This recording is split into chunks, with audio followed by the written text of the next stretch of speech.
Hey guys, it's Penguin here, and welcome back to another goal making video. In this video, we're going to be talking about the early preparation that you can start doing now for patch 9.2. Now, like I said, this is very early preparation. We have not seen PTR of 9.2, so all we really have is data mined knowledge of the patch, but we do have some confirmed things already, so I thought I should release kind of this early prep video to give you guys some very good information at the start, and then of course as we get a release date, as we get a PTR, and we get the more concrete data, then I will also make a kind of part 2 of this video.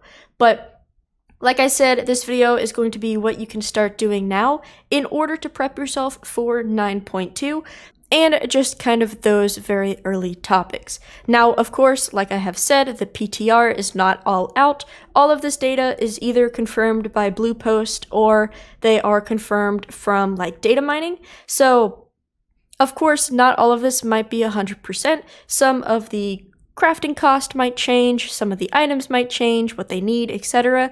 But this is what we know now, and hopefully this gives you a pretty good insight to what you should be doing. But without further ado, we are going to get right into this. So we're going to be starting with the more well-known preps. These are kind of the preps that we've been doing for every single patch in Shadowlands, and then towards the end, we're going to get into those more niche preps. But the first thing we're going to be talking about are legendaries. So at this point in time, legendary use is confirmed. There will be a new rank. There will be a rank 7 legendaries, and people will be able to actually equip 2 of them at a time.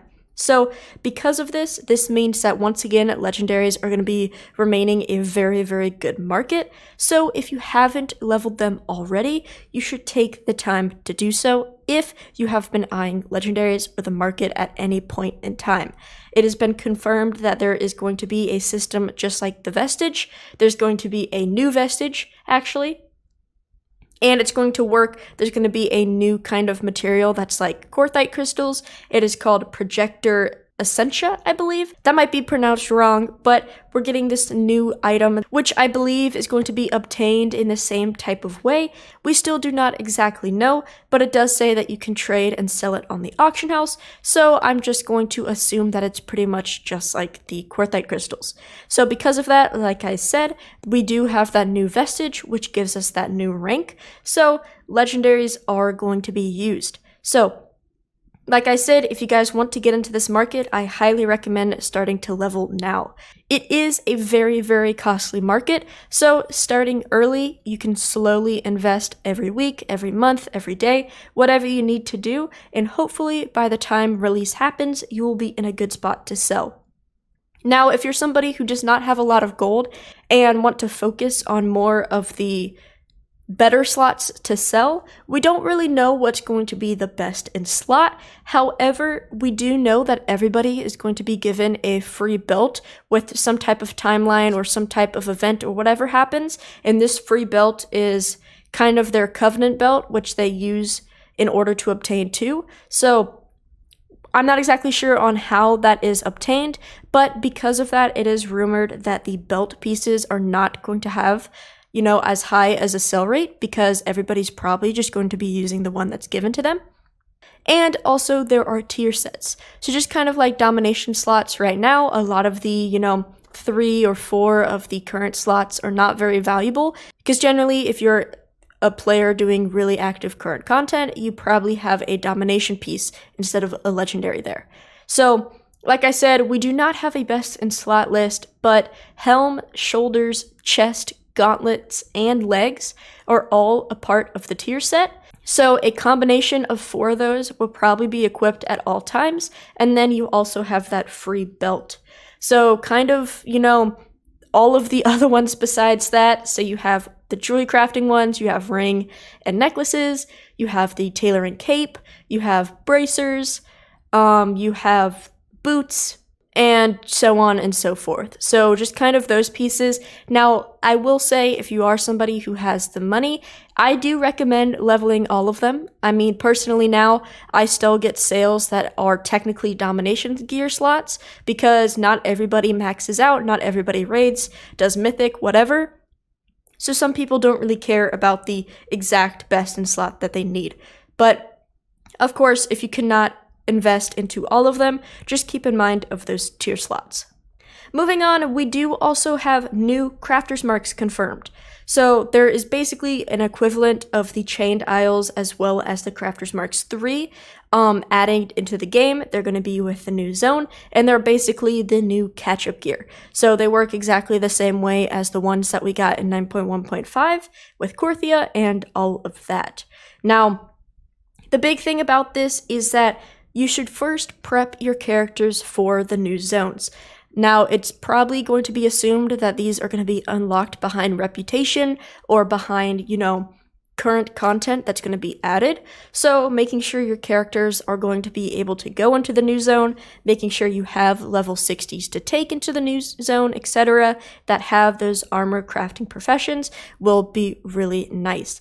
I was one of the first people on my server to get the Chained Isles and the Crafters Marks 3 and everything, and they sold a lot, and they sold for very pristine prices. So if you can prioritize and try to be one of the first people, you can definitely make a ton of gold, and still to this day, all of these Crafters Marks gear probably makes most of my gold, besides Legendaries.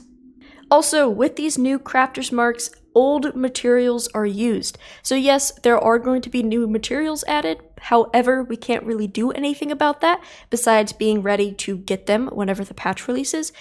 But the older, kind of more high quality materials are going to be used as well, so you can look into stockpiling these. So these are Shadowghast ingots and Elythium ore, Nightshade, Heavy Callous hide, Heavy Desolate leather, and Lightless silk.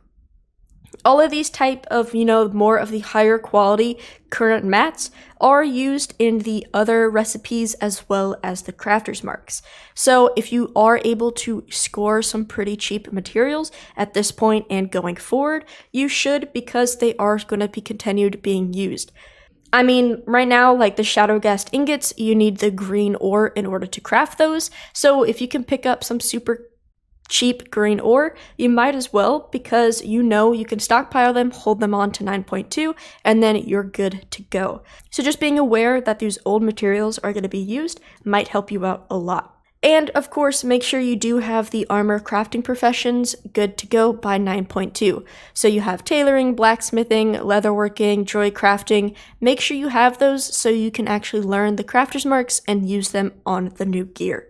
Then the third one is, I kind of talked about it before, but stockpiling materials.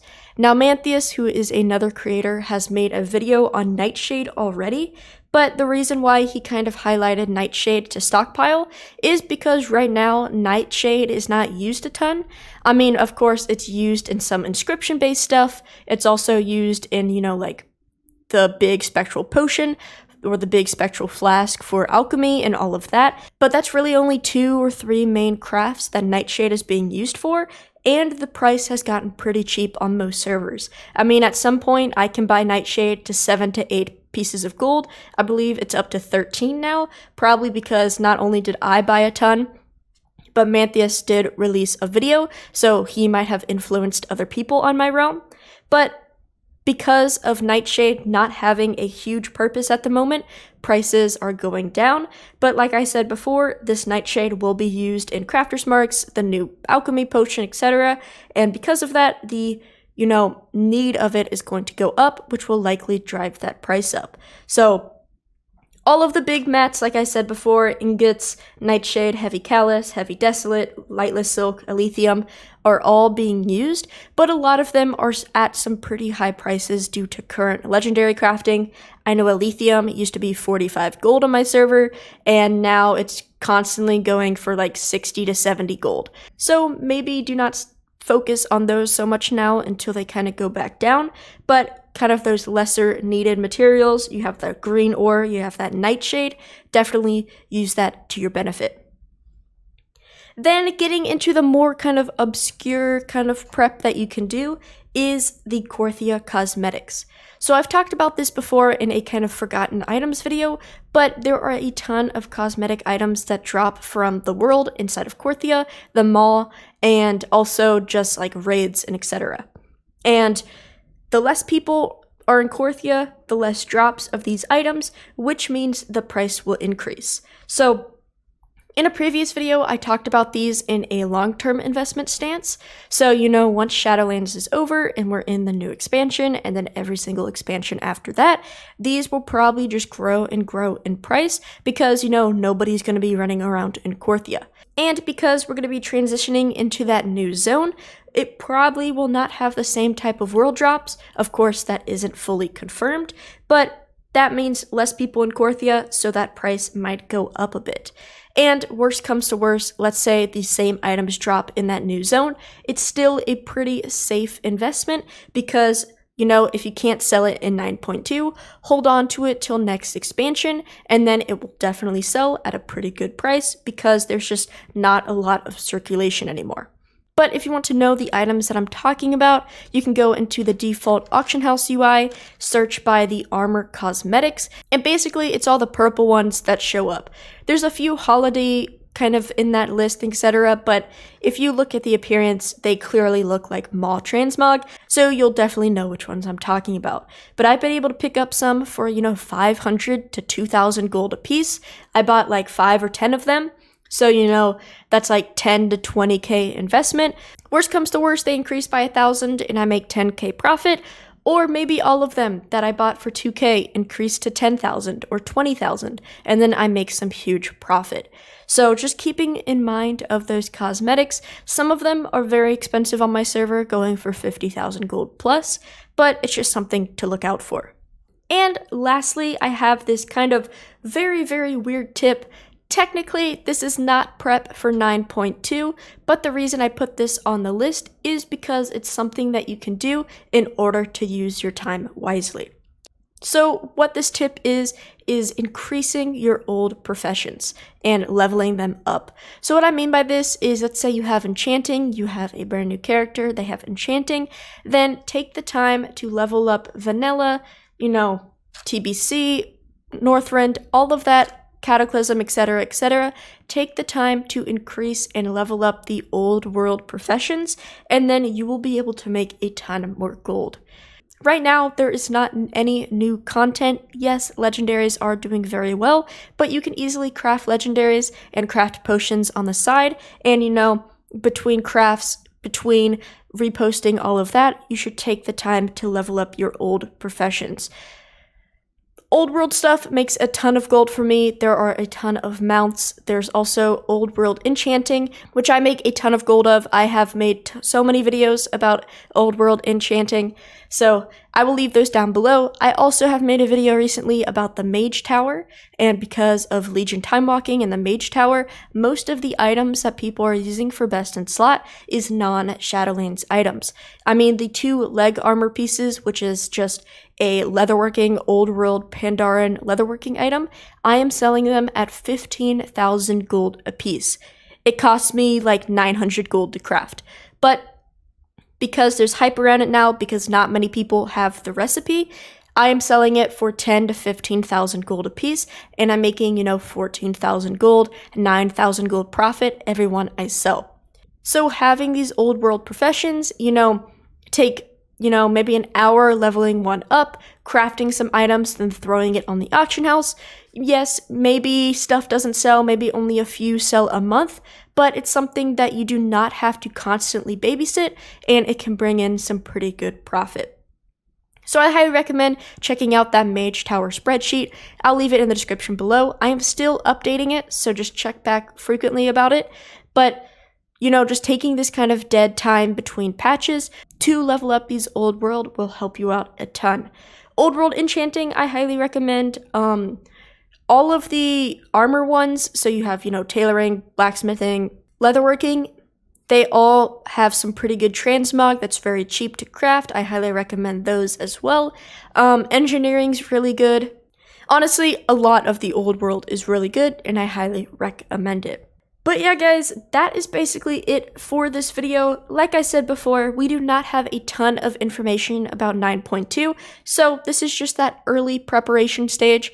I will make a sequel to this once PTR is out and we have a lot more information, but this will just get your minds thinking. If you haven't already, I highly recommend being active on Wowhead, checking out the new kind of news and data mined things just to kind of get your head around 9.2 and all of that. But thank you guys so much for watching. I hope you enjoyed. I hope the gold making is doing well. Of course, join the Discord down below if you want to be a part of our close-knit community. But thank you so much, and of course, have a good day.